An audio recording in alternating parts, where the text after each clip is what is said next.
दोस्तों नमस्कार। Target with Ravi में आपका स्वागत है। शिल्पी पब्लिकेशन की बुक के माध्यम से यूपीपीसीएस द्वारा जो आयोग द्वारा पूर्व में आयोजित सामान्य अध्ययन के जो प्रश्न पत्र हैं उनकी हम व्याख्या कर रहे हैं।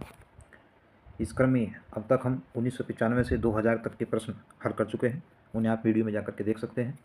आज 2001 में आयोग द्वारा जो प्रश्न पत्र आयोजित किया गया सामान्य अध्ययन का, उसकी व्याख्या करेंगे। आइए शुरू करते हैं। इसमें सबसे पहले विज्ञान, सामान्य विज्ञान एवं प्रौद्योगिकी से प्रश्न है। पहला प्रश्न दिया है, कथन है ऊनी वस्त्र हमें गर्म रखते हैं। ऊनी वस्त्र हमें गर्म रखते हैं, ये बात सत्य है। कारण है ऊनी वस्त्र एक विशेष प्रकार के प्रोटीन के बने होते हैं जो उष्मा के कुचालक होते हैं। तो इसमें आपका ये ऑप्शन जो दिया है ऑप्शन ए सही है। इसमें ए और आर दोनों सही है। आर एक की व्याख्या सही है। आर ए और आर दोनों सही है परंतु व्याख्या सही नहीं है। ऑप्शन सी है, ए सही है परंतु आर गलत है, यानी कथन सही कारण गलत है, जबकि कथन गलत कारण सही डी ऑप्शन है। इसमें आपका ऑप्शन ए सही हो जाएगा, क्योंकि यहाँ कथन और कारण दोनों सही है। ऊनी वस्त्रों में बने छिद्रों में हवा भर जाती है जो उष्मा की कुचालक है। अतः हवा के कारण शरीर की उष्मा कपड़े के बाहर नहीं जाने नहीं पाती, इसलिए शरीर जो है गर्म रहता है। तो ऑप्शन इसमें ए राइट हो जाए। अगला क्वेश्चन है, इसके दिन की अवधि तथा इसके अक्ष का झुकाव सन्निकटतः पृथ्वी के समान ही है, यह सत्य है। तो यह सत्य जो है मंगल ग्रह के बारे में। सौर परिवार के 9 ग्रहों में मंगल ग्रह के निकट जो है ये ग्रह स्थित है। मंगल जो पृथ्वी के निकट स्थित है। इसका रंग लाल है। पृथ्वी से इसकी औसत दूरी लगभग 32.6 मिलियन मील है। यह ग्रह पृथ्वी से बड़ा।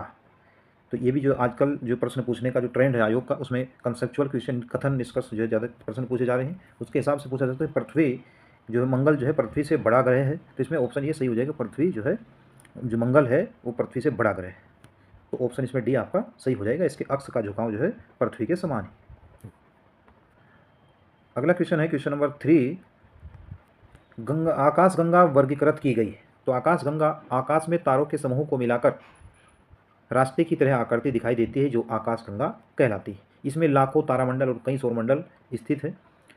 हमारा सौर परिवार जिस आकाशगंगा में स्थित है उसके केंद्र से सूर्य की दूरी 28,000 प्रकाश वर्ष है। इसमें आपका जो आकाशगंगा वर्गीकृत की गई सर्पिलाकार गैलेक्सी के रूप में, ऑप्शन ए राइट हो जाएगा। अगला क्वेश्चन नंबर 4 है, हीमोग्लोबिन के बारे में निम्नलिखित कथनों पर विचार कीजिए।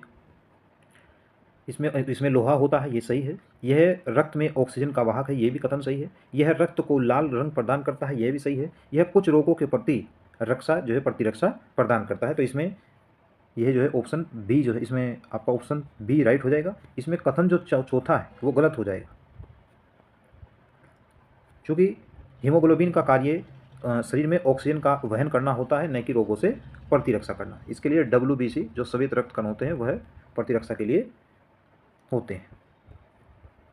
क्वेश्चन नंबर 5 है, निम्नलिखित में से कौन सी सूचना प्रौद्योगिकी शब्दावली नहीं है। तो इसमें सूचना प्रौद्योगिकी शब्दावली में साइबर स्पेस, अपलोड, प्रकाशीय भंडारण, या चौथा ऑप्शन आपका डी मोडेम। तो इसमें आपका जो प्रकाशीय भंडारण है सही हो जाएगा। ये सूचना प्रौद्योगिकी जो इंफॉर्मेशन टेक्नोलॉजी है उससे जुड़े हुए शब्दावली नहीं। तो option C is right answer. अगला क्वेश्चन है, एक तरफ अनुसंधान केंद्र है, दूसरी तरफ उनका स्थान है। विक्रम साराभाई अंतरिक्ष केंद्र ये श्री हरिकोटा में है। विक्रम साराभाई अंतरिक्ष केंद्र श्री हरिकोटा में स्थित है। जबकि ISRO उपग्रह केंद्र ये थुम्बा में है। उसके बाद SHARA केंद्र ये बेंगलोर यानी कर्नाटक में है। जबकि स्पेस एप्लीकेशन जो केंद्र है, स्पेस एप्लीकेशन जो सेंटर है वो अहमदाबाद में स्थित है। तो इसमें आपका जो ऑप्शन है, चूंकि इसने पूछा है कौन सा युग्म सुमेलित, तो इसमें केवल ऑप्शन जो है डी सुमेलित हो जाएगा। जबकि विक्रम साराभाई अंतरिक्ष केंद्र प्रक्षेपण यान विकास का मुख्य केंद्र है। यह इसरो जो है, इसरो बंगलोर, जिसका कार्य देश की आवश्यकता के अनुसार प्रारूप तैयार करना एवं उसका क्रियान्वयन करना। जबकि SHAR आंध्र प्रदेश के श्रीहरिकोटा में स्थित इसरो का मुख्य प्रक्षेपण केंद्र है। और स्पेस एप्लीकेशन जो केंद्र है ये अहमदाबाद में स्थित। तो ऑप्शन डी इज राइट हो जाएगा। निम्नलिखित में से कौन पोटेशियम अल्पता से संबंधित है। तो पोटेशियम अल्पता से संबंधित है। पोटेशियम शरीर के लिए आवश्यक खनिज तत्व है, जिसके स्रोत जो है दूध, मांस, अनाज, फल एवं सब्जियां हैं। इसका महत्व अम्ल अक्षार संतुलन रखने में, जल संतुलन तथा तंत्रिकाओं की किसी अगर इसकी कमी हो जाए तो उच्च रक्तचाप जो हाई ब्लड प्रेशर है, आजकल सामान्य बीमारी हो चली, ब्लड प्रेशर और पेशियों की दुर्बलता, अंगघात का खतरा है। तो दुर्गा क्षति और पेशिया लकवा, इसमें ऑप्शन ए राइट हो जाएगा। ये पोटेशियम की कमी से होता है। शल्य क्रिया में ऑर्थोप्लास्टी का कार्य जो है ये कूल्हे के जोड़ का प्रतिस्थापन है। अगला क्वेश्चन है आनुवंशिक अभियंत्रण के निम्नलिखित प्रभावों पर विचार कीजिए। प्रश्न नंबर 9 इसमें विचार करना है। तो इसमें आपका रोग प्रतिरोध, वर्धन, जंतु क्लोनिंग, तो इसमें मानव क्लोनिंग जो है आपका ऑप्शन ये गलत हो जाएगा, यानी option D is right answer.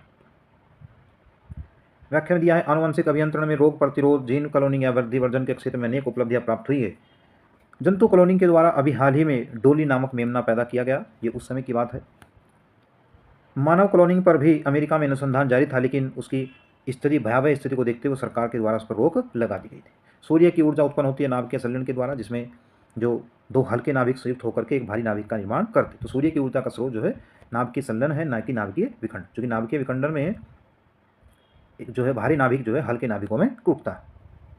जैसे जो आपका यूरेनियम 235 से न्यूट्रॉन की बमबारी होगी तो वह जो है बेरियम और क्रिप्टॉन दो हल्के नाभिकों में टूट जाता है, विखंडित हो जाता है। जबकि नाभिकीय संलयन में हाइड्रोजन परमाणु के अणु आपस में क्रिया करके बड़े हीलियम अणु का निर्माण करते हैं। अगला क्वेश्चन है, क्वेश्चन नंबर 11 है, निम्नलिखित में से कौन सा युग्म सम्मिलित नहीं है। डेसिमल जो ध्वनि प्रबलता की इकाई है, डेसिमल ध्वनि प्रबलता की इकाई, ये सही हो जाएगा। अश्वशक्ति जो हॉर्स पावर है, ये शक्ति पावर की यूनिट है। समुद्री मील नौ संचालन में दूरी की इकाई है, जबकि सेल्सियस जो है ऊष्मा की इकाई इसमें दिया है, ये गलत हो जाएगा, क्योंकि सेल्सियस जो है ये ताप की इकाई है। सेल्सियस तापमान की इकाई है, न कि ऊष्मा की है। एक अश्वशक्ति जो अश्वशक्ति शक्ति की इकाई, एक अश्वशक्ति बराबर 740 वाट, यानी एक हॉर्स पावर बराबर 740 वाट इसमें हो जाए। अगला क्वेश्चन नंबर 12 है, प्रकाशिक सजावट तथा विज्ञापन के लिए विसर्जन नलिकाओं में प्रयुक्त होने वाली गैस है, तो नियोन हो जाएगा। सूर्य के केंद्र में उपस्थित पदार्थ होते हैं, तो सूर्य के केंद्र में जो पदार्थ होते हैं वह केवल गैसीय अवस्था में होते हैं, न कि ठोस या द्रव अवस्था में। Option C is right answer. Question number 14 है, औषधि वितरण में काम आने वाले खाली संपुट किसके बने होते हैं। जो औषधि वितरण में जो काम आते हैं, जो कैप्सूल इत्यादि, तो किसके बने होते हैं। अंड संवेदक के, मांडी के, गोंद के, या फिर सलेस के। तो वो सलेस के बने होते हैं। जो कैप्सूल इत्यादि हम खाते हैं वो कैप्सूल के बने होते हैं, खाली संपुट। अगला क्वेश्चन, निम्नलिखित में से कौन सा विस्फोटक पदार्थ नहीं है। तो ट्राई नाइट्रोटोलुइन यानी टीएनटी विस्फोटक पदार्थ है। Tri nitroglycerine TNG, tri nitroglycerine, इसे जो है नोबेल का तेल भी कहते हैं। Cyclo tri methylene tri nitramine, ये भी विस्फोटक पदार्थ है। जबकि जो आपका नाइट्रोक्लोरोफॉर्म है ये विस्फोटक पदार्थ नहीं है। तो ऑप्शन इसमें डी जो है वो सही हो जाएगा। और साइक्लो ट्राई मिथाइलिन जो है ये प्रमुख विस्फोटक पदार्थ है, इसे जो है आरडीएक्स भी कहा जाता है, आरडीएक्स। तो option D is right answer. अगला क्वेश्चन है, क्वेश्चन नंबर 16 है, निम्नलिखित युग्मों में से कौन सा युग्म जो है सम्मिलित नहीं है। फ्लोरीन युक्त कार्बनिक होगी। शुष्क बर्फ ये ड्राई कार्बन डाइऑक्साइड हो जाएगा, सही है। केराटिन मानव चर्म के बाहरी परत में पाए जाने वाला प्रोटीन है। मस्टर्ड गैस रासायनिक युद्ध में प्रयुक्त होने वाला विषैला द्रव, तो ऑप्शन ए इसमें आपका सही हो जाएगा। अगला क्वेश्चन है, कौन सा हार्मोन लड़ो और उड़ो हार्मोन कहलाता है। तो एड्रेलिन हार्मोन को लड़ो और उड़ो हार्मोन कहते हैं। यह मेडुला से स्रावित होता है। यह हार्मोन संकटकाल विशेष परिस्थितियों में उचित निर्णय लेने में सहयोग करता है। यह हार्मोन क्रोध, भय, तनाव, व्यग्रता आदि स्थिति में अत्यधिक स्रावित होने के कारण लड़ो और उड़ो हार्मोन कहलाता है। जबकि अन्य जो ऑक्सीटोसिन है ये उत्तेजक जो हार्मोन है उसमें माना जाता है। एस्ट्रोजन ये आपका स्त्री हार्मोन है। और इंसुलिन की कमी से जो है मधुमेह जैसे रोग हो रहे हैं, आप जानते हैं, डायबिटीज इत्यादि जो रोग हो रहे हैं। तो ऑप्शन इसमें भी आपका राइट हो जाएगा। अगला क्वेश्चन है, सूची फर्स्ट को सूची सेकंड से सम्मिलित करना है। एक तरफ जो हमारे प्रक्षेपास्त्र हैं जो मिसाइल है, और दूसरी तरफ उनका जो सूची दी गई है उससे मिलान उन्हें करना है। तो त्रिशूल जो हो जाएगा ये लघु परास सतह से वायु, यानी सतह से वायु में। दूसरा है पृथ्वी, तो पृथ्वी सतह से, यानी सतह से सतह जो है प्रक्षेपित की जाने वाली मिसाइल है। आपका अग्नि प्रक्षेपास्त्र ये माध्यमिक परास प्रक्षेपिक निकाय है। नाग जो है एक प्रक्षेपास्त्र जिसका जो होता है दागो और भूल जाओ, इसकी टैगलाइन है दागो और भूल जाओ नाग मिसाइल। तो ऑप्शन इसमें आपका सी राइट हो जाएगा। अगला क्वेश्चन नंबर 19 है, सूची फर्स्ट को सूची सेकंड से एक तरफ रेडियो समस्थानिक है, दूसरी तरफ निदान उपयोग है कि रेडियो समस्थानिक का उपयोग किस बीमारी को ठीक करने के लिए किया जाता है। जिसमें आर्सेनिक जो 74 है इसमें आपका ये ट्यूमर से हो जाएगा। जबकि कोबाल्ट 60 यानी कोबाल्ट 60 ये कैंसर से हो जाएगा, बी का 4। आयोडीन 131 ये थायराइड ग्रंथि की सक्रियता है। सोडियम 24 ये रक्त व्यतिक्रम से संबंधित है। तो ऑप्शन इसमें आपका सी राइट हो जाएगा। प्रश्न सुमेलित करने के लिए आते हैं एग्ज़ाम में, तो अगर आपसे एक एग्ज़ाम भी मतलब एक ऑप्शन भी आता है उससे काम नहीं चलेगा, कम से कम 2 ऑप्शन आपसे आने ही चाहिए। क्वेश्चन नंबर 20, निम्नलिखित कथनों पर विचार कीजिए। तंतु प्रकाशिकी पूर्ण आंतरिक परावर्तन सिद्धांत पर आधारित है। प्रकाशिक तंतु संचार तंत्र में ऊर्जा उपयोग अत्यधिक होता है, ये गलत हो जाएगा। प्रकाशिक तंतु रेडियो आवर्ती अवरोध से अयुक्त होता है, बिल्कुल सही है, इससे युक्त होता है। भारत में प्रकाशिक तंतु के निर्माण में रिलायंस उद्योग जो है संबंधित है, तो उसमें ऑप्शन आपका 1, 3, 4 सही हो जाएगा, क्योंकि प्रकाशिक तंतु संचार तंत्र में जो ऊर्जा का उपयोग है वो अत्यधिक उपयोग नहीं करते हैं। क्वेश्चन नंबर 21, निम्नलिखित युग्मों में से कौन सा युग्म सुमेलित नहीं है? तो इसमें मेसान की खोज हिडेकी युकावा द्वारा की गई। पोजिट्रॉन की खोज CD एंडरसन एवं F हेज द्वारा की गई। सूर्य एवं तारों में उत्पादन का सिद्धांत H.A. बेथे द्वारा किया गया, जबकि प्रायूरेनियम तत्वों का जो संश्लेषण है वो एनरिक फर्मी के द्वारा नहीं किया गया है, तो ऑप्शन इसमें डी सही हो जाएगा। अभी जो आर का जो फरवरी 2024 में एग्जाम हुआ था, जो कैंसिल हुआ है, उसमें जो इलेक्ट्रॉन प्रोटॉन की खोज से संबंधित प्रश्न पूछे गए हैं, तो वो भी जो है चैप्टर हम याद करते चलेंगे। जिस विटामिन में कोबाल्ट होता है तो कोबाल्ट विटामिन B6 में होता है, जिसे जो रासायनिक नाम हो तो साइनोकोबालमीन होता है। साइनोकोबालमीन इसका रासायनिक नाम होता है। साइनोकोबालमीन की जो कमी से होने वाले रोग हैं, इनमें रक्त क्षीणता, तंत्र की गड़बड़ियाँ इसमें हो जाती है। जबकि विटामिन B2 का रासायनिक नाम राइबोफ्लेविन है, इसकी कमी से कोलोसिस रोग। विटामिन B1 की कमी से बेरी रोग होता है, जिसे थाइमिन कहते हैं, इसका रासायनिक नाम है। अगला क्वेश्चन है, पारिस्थितिकी तंत्र में उच्चतम पोषण स्तर प्राप्त होता है। तो पारिस्थितिकी तंत्र में जो आपका उत्पादक हैं, फिर आपके उपभोक्ता हैं, उपभोक्ता को जो है प्राथमिक उपभोक्ता, द्वितीयक उपभोक्ता और जो है तृतीयक यानी सर्वाहारी उपभोक्ता में बांटा गया है। तो इकोसिस्टम में उच्चतम पोषण स्तर इन्हें जो है सर्वाहारी वर्ग को प्राप्त होता है। अगला क्वेश्चन है, जीववार्षिकी के संबंध में निम्नलिखित में से जो कथन सही है, इसका शाब्दिक अर्थ होता है जीवन का प्रबंधन। जीववार्षिकी यानी जीवन का प्रबंधन, लाइफ मैनेजमेंट। यह पारिस्थितिकी का पर्याय है, बिल्कुल सही है। यह प्राकृतिक तंत्रों के मूल्य पर बल देता है जो मानव तंत्रों को प्रभावित करता है, बिल्कुल ये जो इकोलॉजी है उससे संबंधित है, तो तीनों ऑप्शन इसमें राइट हो जाएंगे। भारतीय इतिहास यानी प्राचीन और मध्यकालीन इतिहास से संबंधित प्रश्न है। कूट में के माध्यम से जो है इन शासकों को सुमेलित करना है। इसमें आपका अहमद शाह अब्दाली 1761 में, जिसने पानीपत का तृतीय युद्ध लड़ा मराठों के साथ। उसके बाद मोहम्मद शाह 1719 से 1748, 1719 से 1739 तक इसने शासन किया है। 1748 तक, सॉरी 1719 1748 तक जो मोहम्मद शाह, जिसे रंगीला बादशाह कहा जाता है, इसी के समय जो है नादिर शाह का जो है दिल्ली यानी भारत पर आक्रमण हुआ और करनाल का युद्ध फरवरी 1739 में इसके द्वारा लड़ा गया। जहांगीर मुगल सम्राट और बहादुर शाह, तो इसमें आपका ऑप्शन सी इसके अनुसार जो है सही हो जाएगा, क्योंकि जहांगीर जो मुगल सम्राट थे, क्योंकि जो अकबर के उत्तराधिकारी, तो अकबर के उत्तराधिकारी यानी 1627 से 1605 से 1627 तक जहांगीर हो जाएगा, क्योंकि अकबर के उत्तराधिकारी हैं। उसके बाद मोहम्मद शाह 1719 से 1748। उसके बाद जो है आपका अहमद शाह अब्दाली यानी 1761। और बहादुर शाह, जो बहादुर शाह है, ये बहादुर शाह प्रथम, जो ऑप्शन इसमें आपका हो जाएगा। तो बहादुर शाह जो 1707 1712 1712 के नाम से मुगल साम्राज्य गद्दी पर बैठा, तो ऑप्शन इसमें सी आपका राइट हो जाएगा। अगला क्वेश्चन है, ईसा की प्रारंभिक शताब्दियों में भारत तथा रोम के बीच घनिष्ठ संबंधों की सूचना किस पुरास्तर की खुदाइयों से प्राप्त होती है? तो अराकामेडू से प्राप्त होती है। भारत और रोम के बीच जो प्राचीन व्यापारिक संबंध थे उनका उल्लेख इससे मिलता है। अगला क्वेश्चन है, महाभारत के फारसी अनुवाद का शीर्षक क्या है? तो महाभारत के फारसी अनुवाद को रज़्मनामा कहा जाता है, जिसका जो फारसी में अनुवाद है ये मुगल सम्राट अकबर के शासनकाल में किया गया, और इसके जो अनुवादक थे नकीब खां, मुल्ला अहमद शेरी तथा हाजी थानेश्वरी थे।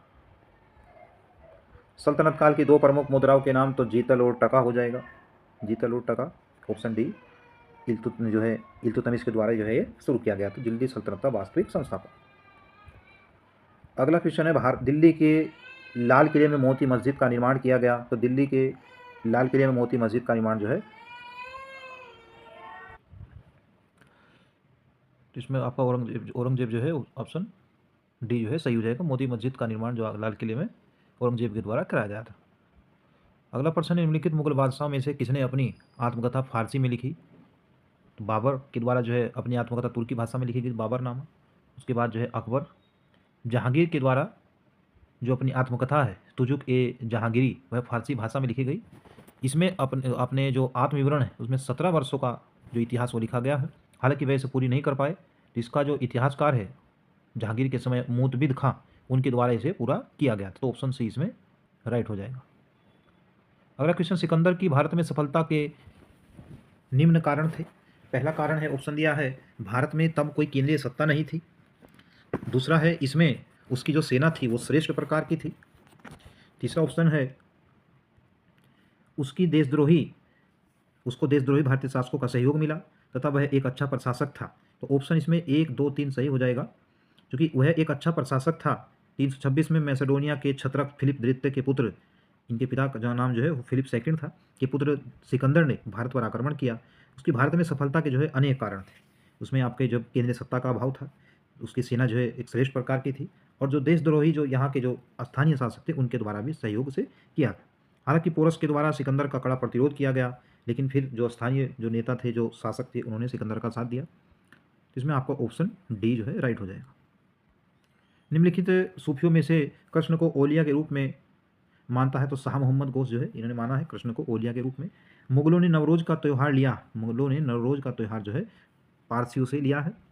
मुगल सम्राट अकबर पारसी धर्म में होने वाले सूर्य व अग्नि की पूजा से प्रभावित होकर स्वयं सूर्य की उपासना करता था। प्रश्न पूछा जा सकता है कि वह मुगल सम्राट कौन था जो सूर्य व अग्नि या जो सूर्य की उपासना था वो किया करता था, तो वह मुगल सम्राट अकबर हो जाएगा। अगला क्वेश्चन है, प्राचीन भारत से संबंधित है। एक तरफ जो है वेद दिए गए हैं, दूसरी तरफ वेदों से संबंधित जो विषय हैं वो हैं। तो इसमें आपका ऋग्वेद है, तो ऋग्वेद में संगीत जो आपका स्रोत एवं प्रार्थनाएं, ईश्वर की स्तुति संबंधी जो प्रार्थनाएं वो दी गई हैं। यजुर्वेद में जो है आपका स्रोत एवं कर्मकांड का उल्लेख है, जबकि सामवेद में संगीत में स्रोत है। भारतीय संगीत का जो उद्भव है, जो जनक है, वो सामवेद। जबकि अथर्ववेद में तंत्र मंत्र व वशीकरण यानी जादू टोना का जो है उल्लेख किया गया। अथर्ववेद में ही सभा व समिति को प्रजापति की पुत्री कहा गया, और सभा का जो उल्लेख है ऋग्वेद में 8 बार किया गया है, जबकि समिति का उल्लेख 9 बार किया गया है। तो इसमें आपका जो ऑप्शन है वो ए आपका सही हो जाएगा। भारत में पोलो खेल का प्रचलन किया, तो तुर्कों ने भारत में पोलो खेल का प्रचलन किया।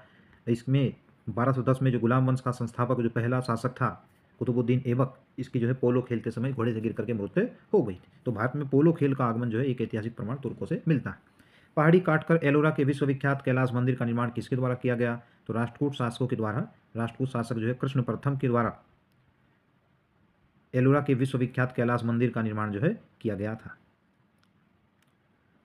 अगला क्वेश्चन है, निम्नलिखित सूफीवाद के सिलसिलों में कौन संगीत के विरुद्ध था, तो नक्शबंदिया जो सूफी सिलसिला था वह जो है संगीत के विरुद्ध था, जबकि चिश्तिया, कादिरिया और जो सोहरावर्दी थे इसका अपना उल्लेख नहीं है। इसमें नक्शबंदी जो है वो संगीत के विरुद्ध था। नक्शबंदी सिलसिला की स्थापना 14वीं सदी के लगभग ख्वाजा बहाउद्दीन नक्शबंद द्वारा की गई। ख्वाजा बहाउद्दीन नक्शबंद। भारत में इस पंथ की स्थापना ख्वाजा बाकी बिल्लाह ने, तो भारत में अगर स्थापना देखी जाए नक्शबंदी संप्रदाय की, तो ये बाकी बिल्लाह द्वारा की गई थी। इनके मुख्य शिक्षक जो है शेख अहमद फारूक सरहिंदी थे, जिन्हें इस्लाम धर्म का जो है सुधारक माना जाता था। इस सिलसिला को जो है संगीत से फरेज था। राष्ट्रीय आंदोलन संबंधित प्रश्न हैं, लेखक तथा उनकी पुस्तकें हैं। जैसे महात्मा गांधी दिया है, तो महात्मा गांधी पुस्तक हिंद स्वराज है। Ram Manohar Lohia the wheel history of India है, यानी बी का आपका 4 हो जाएगा। Doctor Rajendra Prasad India divided जो पुस्तक है, और जो अबुल कलाम है आज़ाद हैं, इनके द्वारा इंडिया मीन्स फ्रीडम जो है पुस्तक लिखी गई है। तो इसमें आपका ऑप्शन सम्मिलित करने से सी सही हो जाएगा। पुस्तकों से संबंधित जो है प्रश्न पूछा जाता है, चाहे वो वर्तमान से पूछ ली जाए या जो राष्ट्रीय आंदोलन से संबंधित हैं वहाँ से प्रश्न इसमें पूछ लिया जाता है। महात्मा गांधी का जो है मूक नायक, इसमें सही सम्मिलित करना है। ये मूक नायक जो है डॉक्टर भीमराव अम्बेडकर संबंधित है। बाल गंगाधर तिलक जो यंग इंडिया है ये नहीं होगा, ये महात्मा गांधी संबंधित है। जबकि एनी बेसेंट का जो है कॉमनवेल्थ और न्यू इंडिया यानी जो एनी बेसेंट है ये आयरलैंड मूल की जो है महिला थी। इन्होंने भारतीय स्वतंत्रता का समर्थन किया है, होम रूल आंदोलन चलाया 1916-17 की अवधि में। इन्होंने 2 पत्र निकाले, एक न्यू इंडिया और कॉमनवेल्थ। जबकि बी.आर. अम्बेडकर का जो पत्र नहीं है केसरी जो है बाल गंगाधर तिलक का पत्र। तो option C is right answer. Question number 40 है, निम्नलिखित जो करमचंद गांधी थे वह दीवान थे पोरबंदर के, राजकोट के या बीकानेर के, उपरोक्त जो है सही हो जाएगा। निम्नलिखित व्यक्तियों में से किसने इरविन तथा गांधी को 2 महात्मा कहा, तो इरविन और गांधी को जो 2 महात्मा कहा था ये सरोजिनी नायडू जी के द्वारा कहा गया।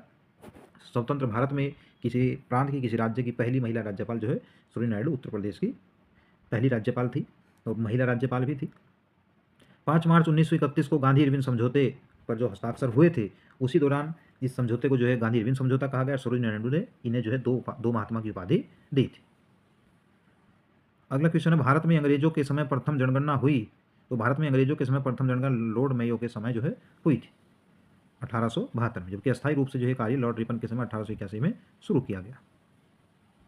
क्वेश्चन नंबर 43 है, निम्नलिखित में से किसने प्रेस सेंसरशिप लागू किया। तो प्रेस सेंसरशिप जो है लॉर्ड वेलेस्ली ने लागू किया था। इसके माध्यम से समाचार पत्रों की जो स्वतंत्रता थी उन पर अंकुश लगाया गया। इसमें समाचार पत्र को अपने संपादक और प्रकाशक मुद्रक का नाम जो है स्पष्ट रूप से छापना पड़ता था। आगे है, मैकडोनाल्ड के सांप्रदायिक पंचायत ने किसी पृथक चुनाव क्षेत्र व आरक्षित कोटे जो है सीटें आवंटित नहीं की थी मैकडोनाल्ड ने। तो इसमें बौद्धों के लिए ऑप्शन नहीं था, जिससे पहले जो मुस्लिम थे, अनुसूचित जाति एससी वर्ग और सिखों को जो है प्रदान किया गया। तो बौद्धों के लिए इसमें पृथक निर्वाचन पद्धति में स्थान नहीं था। आगे हो जाएगा, अंग्रेजों ने भारत को स्वतंत्रता 1947 में प्रदान की। ये सही है। अंग्रेज द्वितीय विश्व युद्ध में निर्बल हो चुके थे। तो इसमें ए और आर सही है, परंतु व्याख्या सही नहीं है, तो option B is right answer.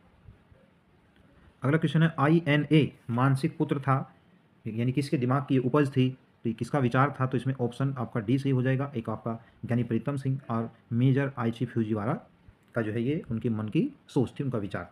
तो Indian national army INA Sikh संत ज्ञानी प्रीतम सिंह और जापानी सेना के मेजर आईवाची फूजीवारा की मानसिक उपज थी, जिसके बाद में जो है नेतृत्व सुभाष चंद्र बोस को दिया गया। सबसे निर्णायक युद्ध जिसने अंग्रेजों के भारत में प्रभुत्व को स्थापित कर दिया। तो अंग्रेजों के द्वारा जो प्रभुत्व स्थापित किया गया पहला युद्ध प्लासी का युद्ध था 23 मार्च 1757 को, जो बंगाल के नवाब सिराजुद्दौला थे और रॉबर्ट क्लाइव के मध्य जो है ये युद्ध हुआ। इसमें जो सेनापति थे मीर जाफर, उसने षड्यंत्र किया और बाद में जो है इस षड्यंत्र के युद्ध में अंग्रेजों का साथ देने के कारण बंगाल का नवाब जो है बना दिया गया था। हालांकि 22 अक्टूबर 1764 को जो संयुक्त सेना थी, इसमें आपका मीर कासिम और नवाब शुजाउद्दौला और बंगाल का अवध का जो नवाब था नवाब शुजाउद्दौला और भारत का मुगल सम्राट शाह आलम जो है सेकंड शामिल थे। जबकि अंग्रेजी सेना की ओर से हेक्टर मुनरो ने इसका प्रतिनिधित्व किया और जो कमियां प्लासी के युद्ध में थी उन्हें पूरा कर दिया। माना जाता है कि प्लासी का युद्ध तो मात्र षड्यंत्र का परिणाम था, लेकिन बक्सर का जो युद्ध हुआ उसमें अंग्रेजी सेना की श्रेष्ठता स्थापित हुई। तो इसमें आपका ऑप्शन ए जो है सही हो जाएगा। बक्सर के युद्ध के बाद इलाहाबाद की 2 संधियां संपन्न हुई थी। एक 12 अगस्त 1765 को प्रथम संधि। यह संधि जो रॉबर्ट क्लाइव, यानी पहली जो संधि है 12 अगस्त 1765 की, ये रॉबर्ट क्लाइव जो है आपका शाह आलम सेकंड जो मुगल सम्राट भारत के थे उनके मध्य हुई थी। उसमें 26 लाख रुपए वार्षिक पेंशन, ये इंपॉर्टेंट पर्सन है, UPSSC के द्वारा पूछा गया है। तो 26 लाख रुपए की जो वार्षिक पेंशन है वो मुगल सम्राट को दी गई और अवध के नवाब से उन्हें इलाहाबाद व कड़ा की जिले जो है दिए गए थे। जबकि जो दूसरी जो संधि हुई अगस्त 1765 में, इसमें जो है जो संधि थी वह रॉबर्ट क्लाइव व नवाब शुजाउद्दौला के मध्य हुई थी। और इसमें क्या कहा गया कि अवध में अंग्रेजी सेना अवध के नवाब के खर्च पर ही रखी जाएगी और यह एक बफर राज्य था।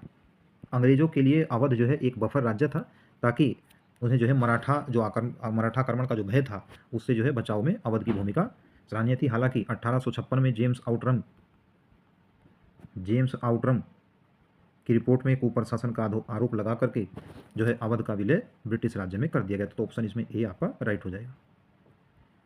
अगला प्रश्न है, 1 नवंबर 1858 को महारानी विक्टोरिया का घोषणा पत्र इलाहाबाद में किसके द्वारा पढ़कर सुनाया गया। उस समय के जो गवर्नर जनरल थे लॉर्ड कैनिंग के द्वारा सुनाया गया, क्योंकि 1857 की क्रांति के बाद लॉर्ड कैनिंग ने पढ़कर सुनाया और इसमें उद्घोषित किया गया कि भारत का शासन जो है, भारत में कंपनी का शासन समाप्त करके भारत का शासन सीधे क्राउन को सौंप दिया जाएगा। और इसके बाद उद्घोषणा में यह भी कहा गया कि गवर्नर जनरल को वाइसराय की उपाधि दी। तो लॉर्ड कैनिंग जो है गवर्नर जनरल भी था और वाइसराय की पहली उपाधि भी प्राप्त करने वाला व्यक्ति था। तो ऑप्शन 20 में राइट हो जाएगा। गांधी जी के नाम के पहले महात्मा शब्द जोड़ा गया। तो चंपारण सत्याग्रह महात्मा गांधी का पहला सत्याग्रह चंपारण सत्याग्रह था। बिहार के चंपारण में 3 कठिया भूमि पद्धति के माध्यम से अंग्रेजों द्वारा जो नीलों पर अत्याचार किए जा रहे थे उसके दमन के विरोध में गांधी जी द्वारा 1917 में ये चंपारण सत्याग्रह शुरू किया और ये उपाधि ने महात्मा की जो उपाधि है वो रविंद्रनाथ टैगोर द्वारा दी गई थी, जबकि गांधी को राष्ट्रपिता की जो उपाधि है वो सुभाष चंद्र बोस द्वारा दी गई। सुभाष चंद्र बोस और गांधी जी के जो राजनीतिक गुरु थे वे थे गोपाल कृष्ण गोखले। अगला क्वेश्चन है, अखिल भारतीय ट्रेड यूनियन कांग्रेस का पहला अध्यक्ष कौन था? तो अखिल भारतीय AITUC के जो पहले अध्यक्ष थे लाला लाजपत राय थे। 1920 में इसका गठन हुआ। NM जोशी, जोसेफ बैप्टिस्टा तथा लाला लाजपत राय के प्रयासों से अखिल भारतीय ट्रेड यूनियन जो है इसकी स्थापना हुई। और इसमें NM जोशी और इसकी स्थापना का जो मूल उद्देश्य था, 1919 में जो है अंतर्राष्ट्रीय श्रम संघ की स्थापना हुई। इसमें कांग्रेस की ओर से यानी भारत की ओर से इसमें MN जोशी को जो है प्रतिनिधि के रूप में भेजा गया था। कहाँ? ILO, अंतर्राष्ट्रीय श्रम संगठन। ये पीसीएस प्रारंभिक परीक्षा में प्रश्न पूछा गया है कि किसे भेजा गया था, आगे चर्चा करेंगे। कानपुर षड्यंत्र मुकदमा किस आंदोलन के नेताओं के विरुद्ध था? तो साम्यवादी आंदोलन के विरुद्ध था। कम्युनिस्ट जो लोग थे, कानपुर षड्यंत्र 1924 में जो है हुआ था। और इसमें अनेक जो व्यक्ति थे क्रांतिकारी थे, इनमें अमर डांगे, MN राय, गुलाम हुसैन, सिंगारवेलू चेट्टियार को कानपुर में गिरफ्तार किया गया था। कानपुर षड्यंत्र के बाद सत्य भगत ने 1 सितंबर 1924 को भारत में साम्यवादी दल की स्थापना की थी। अगला क्वेश्चन, निम्नलिखित में से किसने ऐतिहासिक 1932 के पुनः समझौते पर हस्ताक्षर नहीं किए थे? तो इनमें जो 26 सितंबर 1932 को गांधी और जो अम्बेडकर साहब के मध्य पुनः पैक्ट हुआ था, उसमें आपका ऑप्शन सी इज राइट हो जाएगा। इसमें मदन मोहन मालवीय, महात्मा गांधी, BR अम्बेडकर के द्वारा जो हस्ताक्षर किए गए, लेकिन इसमें राजगोपालचारी के द्वारा हस्ताक्षर नहीं किए गए। Option C is right answer. और ये वो पुनः पैक्ट था 1932 में रैमजे मैकडोनाल्ड के द्वारा दलितों को हिंदुओं से अलग पृथक निर्वाचन पद्धति में जो है उन्हें घोषित किया गया। इसके लिए गांधी जी के द्वारा विरोध किया गया और पुनः पैक्ट के द्वारा ये जो रैमजे मैकडोनाल्ड की घोषणा थी उसे निरस्त किया गया। पहले अवसर पर भारत के प्रधानमंत्री की नियुक्ति की गई, तो गवर्नर जनरल, ब्रिटिश सम्राट, महात्मा गांधी या फिर वाइसराय। तो इसमें आपका ऑप्शन ए सही हो जाएगा, गवर्नर जनरल के द्वारा की गई थी। तो इसमें आपका option A is right answer. हालांकि इसमें जो पुनः समझौता है, इसमें कई जगह जो है 24 सितंबर 1932 को ये हस्ताक्षर दिखाया गया है। ये हस्ताक्षर की तिथि है, जबकि जो गांधी जी के द्वारा अनशन जो अपना तोड़ा गया था वो 26 सितंबर 1932 को तोड़ा गया। तो दोनों ही तारीखें जो है इसमें कंफ्यूज नहीं होना। अमेरिकी पत्रकार जो महात्मा गांधी के भारत छोड़ो आंदोलन के दौरान उनके साथ था, उनका नाम था लुई फिशर। तो भारत छोड़ो आंदोलन के साथ जो है अमेरिकी पत्रकार लुई फिशर थे, जबकि सविनय अवज्ञा आंदोलन के दौरान उनके साथ वेब मिलर थे। वेब मिलर ये कंफ्यूज करता है। तो सविनय अवज्ञा आंदोलन के दौरान वेब मिलर और जो भारत छोड़ो आंदोलन में इसमें अमेरिकी पत्रकार लुई फिशर थे। आगे क्वेश्चन देखते हैं 55। निम्नलिखित घटनाओं का कालक्रम जो है सही क्रम में आपको सुमेलित करना है। इसमें चोरा चोरी कांड जो है 1922 में हुआ, इसी के कारण असहयोग आंदोलन को निरस्त कर दिया गया था। असहयोग आंदोलन जो इसी के कारण घटित हुआ था, यानी 12 जो फरवरी 1922 को असहयोग आंदोलन स्थगित कर दिया गया। बारदोली सत्याग्रह 1928 में हुआ, तो इस तरह से option C is right answer हो जाएगा। 5 फरवरी 1922 को कांग्रेस व खिलाफत आंदोलन के कार्यकर्ताओं ने एक जुलूस निकाला, पुलिस ने जो है बर्बरतापूर्वक उनके साथ व्यवहार किया, इसमें 22 पुलिसकर्मियों को जो है उग्र भीड़ ने मार दिया। इस घटना से दुखी होकर गांधी जी के द्वारा 12 फरवरी 1922 को इस आंदोलन को जो है स्थगित कर दिया गया। तो ऑप्शन सी इसमें राइट हो जाएगा। अगला क्वेश्चन देखते हैं, बाल गंगाधर तिलक सांप्रदायिकतावादी थे, उन्होंने धर्म को राजनीतिक अस्त्र के रूप में प्रयोग किया। तो इसमें ऑप्शन ए जो है गलत हो जाएगा। गांधी जो बाल गंगाधर तिलक थे सांप्रदायिकतावादी नहीं थे, हाँ इन्होंने धर्म को जो है राजनीति के रूप में जो है उपयोग किया। इसमें आपका गणपति उत्सव हो चाहे शिवाजी महोत्सव हो, तो ऑप्शन इसमें आपका डी राइट हो जाएगा। अगला क्वेश्चन है, किसने भारतीय राष्ट्रीय कांग्रेस पर प्रार्थना, याचना तथा विरोध की राजनीति करने का आरोप लगाया? तो इसमें आपका ऑप्शन बी जो है सही हो जाए। बाल गंगाधर तिलक के द्वारा कांग्रेस को बेगर इंस्टीट्यूट भी कहा गया, यानी भीख मांगने वाली संस्था भी कहा गया। ये असल में उग्रवादी जो वर्ग था उसके जो है नेता थे बाल गंगाधर तिलक। 30 मई 1919 को अपना अलंकरण भारत सरकार को लौटाने वाले व्यक्ति थे, तो इसमें आपका रविन्द्रनाथ टैगोर। जलियांवाला बाग हत्याकांड 13 अप्रैल 1919 में जब हजारों लोगों की मौत जो है हो गई, तो उसके विरोध में रविन्द्रनाथ टैगोर जी के द्वारा जो है अपना अलंकरण जो है नाइट की उपाधि वो त्याग दी गई थी, नाइटहुड की उपाधि त्याग दी। अगला क्वेश्चन है, भारतीय राज्य व्यवस्था संविधान संबंधित राष्ट्रीय विकास परिषद का मुख्य संबंध है।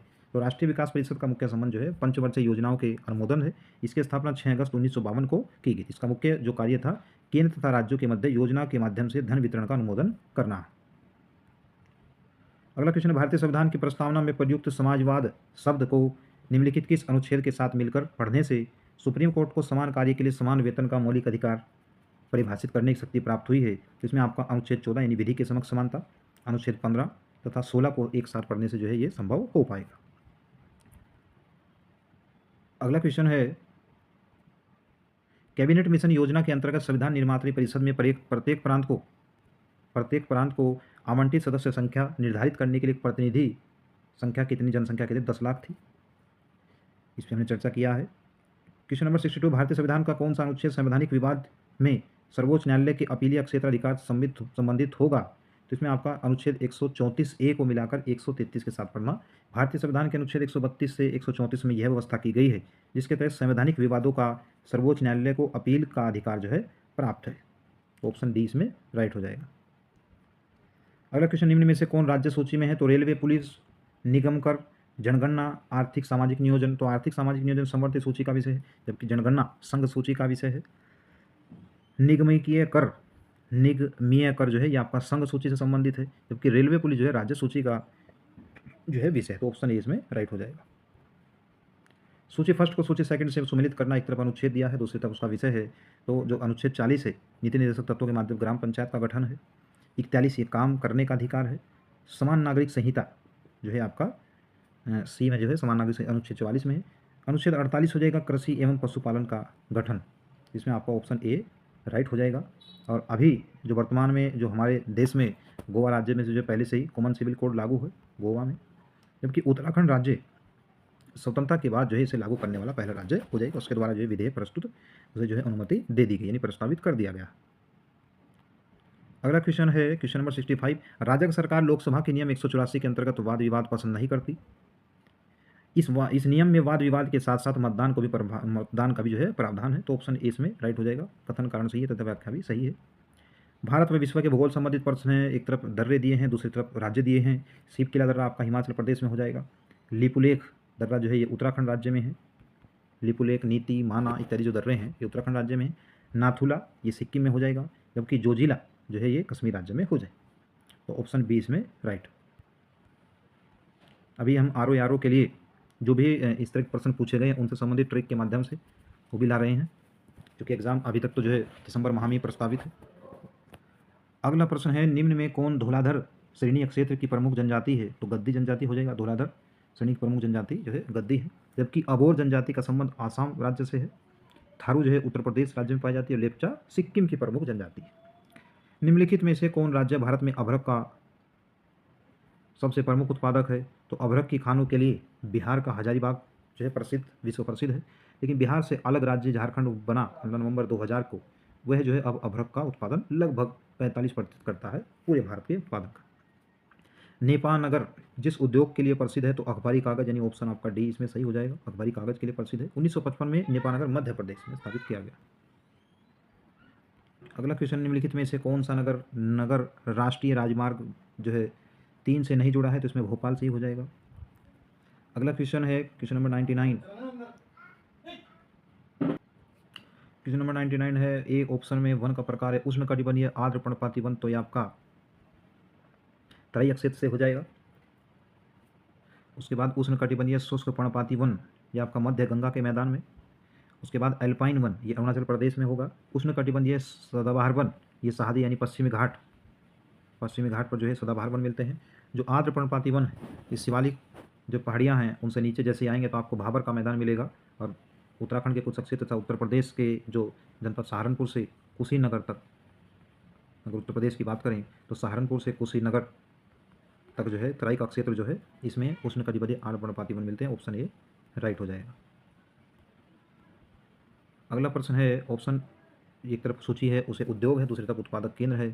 तो इसमें आपका जो जूट का सामान है, तो जूट का सामान इसमें आपका टीटागढ़ से सम्मिलित हो जाएगा। पश्चिम बंगाल में सर्वाधिक उत्पादन होता है भारत में।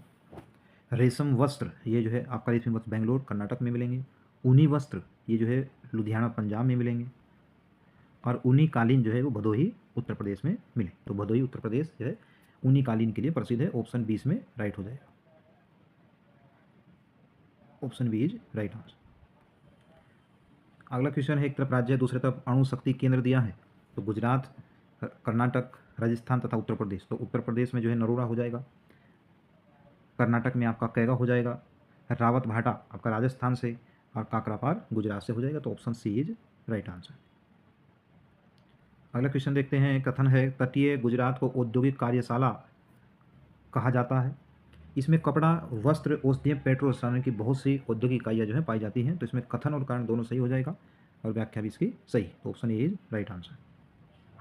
अगला क्वेश्चन है, स्थान दिया है और दूसरी तरफ खनिज है। तो अंकलेश्वर जो कि गुजरात में है, खनिज तेल के लिए प्रसिद्ध है। डलीला जरहा जहरा ये लौह अयस्क के लिए प्रसिद्ध है। कोडरमा अभ्रक ये जो है झारखंड राज्य में है, कोडरमा ये अभ्रक के लिए है। खेतरी राजस्थान जो है ये तांबे के लिए प्रसिद्ध है। इस तरह से इस प्रश्न का जो है option B is right answer हो जाएगा। अगला क्वेश्चन है, निम्नलिखित नगर युग्मों में से कौन सा एक हाल में ही में 6 पथ एक्सप्रेसवे मार्ग द्वारा संबद्ध किया गया है? तो मुंबई और पुणे हो जाएगा। अगला क्वेश्चन, निम्नलिखित कथनों में से कौन लेटराइट मिट्टियों के लिए सही नहीं है? तो ये लेटराइट मिट्टी यह है जो है आंध्र अयनवर्तीय प्रदेशों की मिट्टी है, कर्नाटक, केरल, आसाम के कुछ क्षेत्रों में। यह बहुत ही अवक्षालित मिट्टियाँ हैं। इसकी उर्वरता कम होती है। इसमें चूना जो है प्रचुर मात्रा में नहीं पाया जाता है। इसमें रबर जो है इत्यादि जो है कॉफ़ी इत्यादि की खेती होती है। अगला क्वेश्चन है, बरमूडा त्रिभुज अवस्थित है? तो पश्चिमी उत्तरी अटलांटिक महासागर से जो है बरमूडा ट्रायंगल जो है अवस्थित है। क्वेश्चन नंबर 107 है, यदि भारतीय मानक समय यामयोत्तर पर मध्याह्न है तो 120 डिग्री पूर्वी देशांतर पर स्थानीय समय क्या होगा? तो ये आपका ऑप्शन इसमें बी सही हो जाएगा, 14:30। पहले इस तरह के प्रश्न पूछे जाते थे, अब ऐसा एग्जाम में नहीं आ रहा है। निम्नलिखित में से कौन सुमेल है? तो एस्किमो जो है आपका कनाडा में है। ओरान जो है जापान नहीं, ये भारत में है।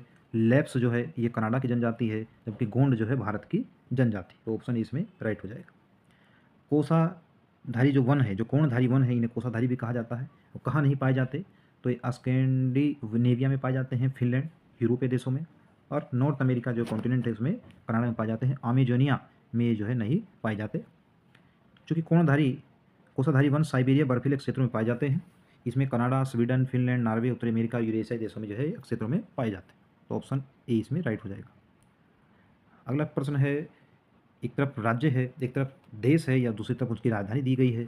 तो फिजी की राजधानी इसमें सुवा दी गई है, फिजी यानी सुवा। उसके बाद फिनलैंड ये ओस्लो दिया है, तो ओस्लो जो है नॉर्वे की राजधानी है। गुयाना फिनलैंड की जो राजधानी वो हेलेंसिकी है। गुयाना जॉर्ज टाउन जो कि दक्षिण अमेरिका महाद्वीप का देश है। लेबनान ये बेरूत है जो पश्चिम एशिया में स्थित है। तो ये जो है इसमें आपका ऑप्शन बी जो है राइट हो जाएगा, फिजी जो है की राजधानी सुवा। अगला क्वेश्चन है, महाराष्ट्र के कोयना क्षेत्र में भविष्य में अधिक भूकंप होने की संभावना है। कोयना बांध एक पुराने भ्रंशस्थल पर अवस्थित है जो कोयना जलाशय में जल स्तर के परिवर्तन के साथ जो है अधिक सक्रिय होता है। तो इसमें जो है ऑप्शन ए और जो है आप दोनों सही हैं, तो व्याख्या भी सही कर रहा है। अगला प्रश्न है, ये अंतिम प्रश्न है इस वर्ष में जो प्रश्न पत्र आयोजित किया गया। कथन है, कृष्ण छिद्र एक ऐसा खगोलीय अस्तित्व है जिसे दूरबीन से नहीं देखा जा सकता। कारण है कि कृष्ण छिद्र इतना प्रबल होता है कि यह प्रकाश को भी बच निकलने नहीं देता। इसमें कथन ऑप्शन ए दिया है, कथन कारण दोनों सही है तथा व्याख्या सही है। दूसरा दिया है कथन कारण दोनों सही है परंतु व्याख्या सही नहीं है। तीसरा ऑप्शन दिया है कि कथन गलत है परंतु कारण जो है वो सही है। तो इसमें आपका ऑप्शन ए सही हो जाएगा, ए इज राइट आंसर, कि कथन और कारण दोनों सही है तो व्याख्या भी इसकी सही है की जा रही है। उम्मीद है कि आपको ये वीडियो पसंद आया होगा। अभी हम समीक्षा अधिकारी, सहायक समीक्षा अधिकारी तथा पीसीएस प्रारंभिक परीक्षा को टारगेट मान करके टॉपिक वाइज जो है आपसे चर्चा करेंगे। जो एग्ज़ाम की दृष्टि से महत्वपूर्ण जो प्रश्न है उन पर भी चर्चा करेंगे। एक विशेष श्रृंखला लेकर के आ रहे हैं जो विभिन्न कोचिंग सेंटर की जो टेस्ट सीरीज है उसमें जो भी प्रश्न प्रमुख थे जो पूछे जा रहे हैं तो उन पर भी हम जो है चर्चा करेंगे। एक सूचना और है, हम करंट अफेयर जो दृष्टि समसामयिक घटना चक्र की जो दृष्टि वाली बुक आती है वार्षिकी, वो जो है मार्केट में भी उपलब्ध है और उसमें जो 1 साल का जो करंट अफेयर दिया गया है उस पर हम जो है पूरी चर्चा कर रहे हैं। धन्यवाद।